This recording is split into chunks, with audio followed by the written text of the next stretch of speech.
दिल्ली के central park में आपने 207 फीट ऊंचा तिरंगा तो देखा होगा, पर कभी ताज्जुब किया है ये तिरंगा किसने लगाया? और national flag of India symbol of freedom है, पर क्या तिरंगा फहराना हमारा फंडामेंटल राइट है? इस सवाल का जवाब हमें सुप्रीम कोर्ट की judgment Naveen Jindal versus Union of India के केस में मिला। नवीन जिंदल, जो कि जॉइंट मैनेजिंग डायरेक्टर थे एक पब्लिक लिमिटेड कंपनी के, जो कि रायगढ़ मध्य प्रदेश में है, उन्होंने फैक्ट्री का इंचार्ज होते हुए अपने ऑफिस की प्रीमिसेस पर नेशनल फ्लैग फहरा रहे थे। कमिश्नर ऑफ बिलासपुर ने उनके इस एक्ट पर ऑब्जेक्ट करते हुए इस ग्राउंड पर कि फ्लैग कोड ऑफ इंडिया के अकॉर्डिंग प्राइवेट सिटीजन को इंडियन फ्लैग फहराने की परमिशन नहीं है एक्सेप्ट ऑन सर्टेन डेज। तो क्या है flag code of India? National flag को यूज, डिस्प्ले या होस्ट करने के लिए एक सेट ऑफ इंस्ट्रक्शंस हैं और इन्हीं इंस्ट्रक्शंस को फ्लैग कोड ऑफ इंडिया कहा गया है। ये कोड तिरंगे का अनरिस्ट्रिक्टेड डिस्प्ले अलाउ करता है, पर इस डिस्प्ले से उसके ऑनर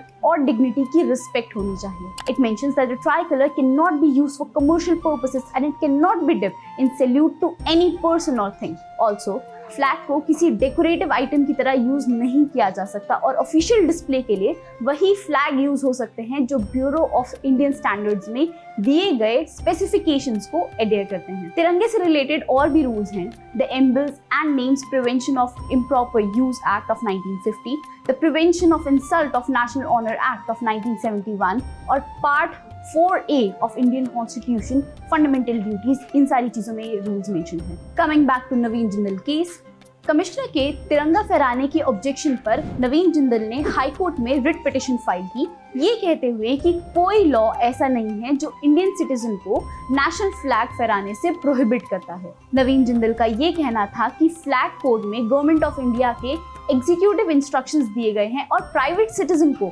फ्लैग फहराने से प्रोहिबिट करना उसके fundamental rights under article 19 clause 1 sub clause A the right to freedom of speech and expression का इंफ्रिंजमेंट है। यूनियन ऑफ इंडिया, जो इस केस में रिस्पोंडेंट है, उनका ये कहना था कि सेंट्रल गवर्नमेंट के पास अथॉरिटी है नेशनल फ्लैग के यूज पर रिस्ट्रिक्शन इम्पोज करने की और ये अथॉरिटी उन्हें section 3 of emblem and names prevention of improper use act of 1950 से मिलती है। यूनियन ऑफ इंडिया का ये भी सबमिशन था कि गवर्नमेंट ने जो रिस्ट्रिक्शन इम्पोज की हैं थ्रू द एक्ट और थ्रू ऑर्डर्स वो कॉन्स्टिट्यूशनली वैलिड है, क्योंकि वो reasonable restriction on freedom of speech and expression जिसका मेंशन आर्टिकल 19 क्लॉज 2 में है उसमें दिया है। On 22 September 1995 Delhi high court की डिविजनल बेंच ने नवीन जिंदल की रिट पिटिशन को अलाउ किया और हेल्ड किया कि any restrictions contained in the flag code of India relating to the flying of national flag by the citizen cannot be enforced except when contraventions of those restrictions came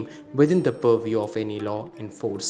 court ने mandamus issue करते हुए petitioner के right to fly the Indian flag on his premises को upheld किया और commissioner को petitioner के right को रिस्ट्रेन करने से मना किया। इस जजमेंट को चैलेंज करते हुए यूनियन ऑफ इंडिया ने सुप्रीम कोर्ट में special leave petition SLP file की। 2 जजेस बेंच वाज कॉन्स्टिट्यूटेड। बेंच ने ऑब्जर्व किया कि प्राइमा फेसाई कोई रीजन नहीं है किसी सिटीजन को रिस्ट्रेन करने का, उनके पैट्रियोटिज्म को एक्सप्रेस करने का, और ये जो रिस्ट्रिक्शन है नेशनल फ्लैग को फहराने की किसी प्राइवेट सिटीजन पर, बस ये कुछ स्पेसिफिक दिनों के लिए है विच सीम्ड अनसस्टेनेबल। कोर्ट ने नेशनल फ्लैग की इंपॉर्टेंस को समझते हुए ये नोट किया कि नेशनल फ्लैग महज फ्रीडम ऑफ सिंबल नहीं है, बल्कि ये सिटीजन की नेशनल स्पिरिट को रिप्रेजेंट करता है, फॉस्टर भी करता है। कोर्ट ने ये भी नोट किया कि कई दूसरे देश जैसे United kingdom, Sri Lanka, Pakistan, Japan, इनमें भी नेशनल फ्लैग को यूज और डिस्प्ले करने के लिए रूल्स और रेगुलेशंस हैं। इंडिया के रूल्स के अकॉर्डिंग नेशनल फ्लैग डिसऑनर नहीं होना चाहिए और उसे प्रॉपर रिस्पेक्ट मिलनी चाहिए। कोर्ट ने नोट किया कि सिर्फ कुछ ही डेजिग्नेटेड इंडिविजुअल्स या बॉडीज को फ्लैग फहराने की परमिशन देना सिटीजन्स के बीच डिससैटिस्फैक्शन की फीलिंग ला सकती है और हमारे देश की आज़ादी के लिए हर सिटीजन ने, हर इंडियन ने लड़ाई लड़ी है। तो लेजिस्लेशन का इंटेंट ये तो कभी नहीं हो सकता कि वो नेशनल फ्लैग को यूज करने से ही मना कर दे। एक सवाल और जो इस केस में रेज हुआ, whether the flag code of India constituted law within the meaning of article 13 of the constitution of India. क्या flag code of India law है? कोर्ट ने अपनी जजमेंट में ये हेल्ड किया कि फ्लैग कोड ऑफ इंडिया महज executive instructions हैं और इसे लॉ नहीं कंसीडर किया जा सकता।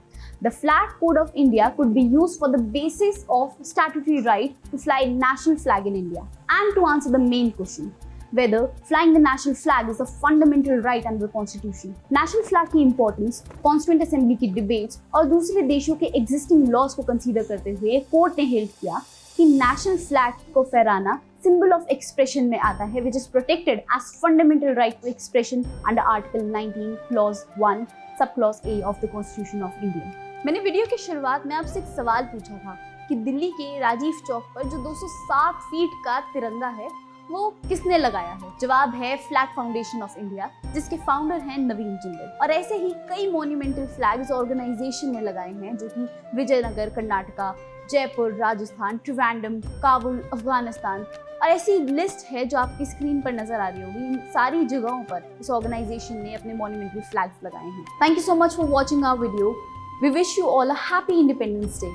अगर आपको हमारी वीडियो पसंद आई तो इसे लाइक करें, शेयर करें, और आपकी हर लीगल परेशानी के लिए हमारे पास एक ऐप है, इंडिया लीगल, जिसका हेल्पलाइन नंबर स्क्रीन पर मेंशन है।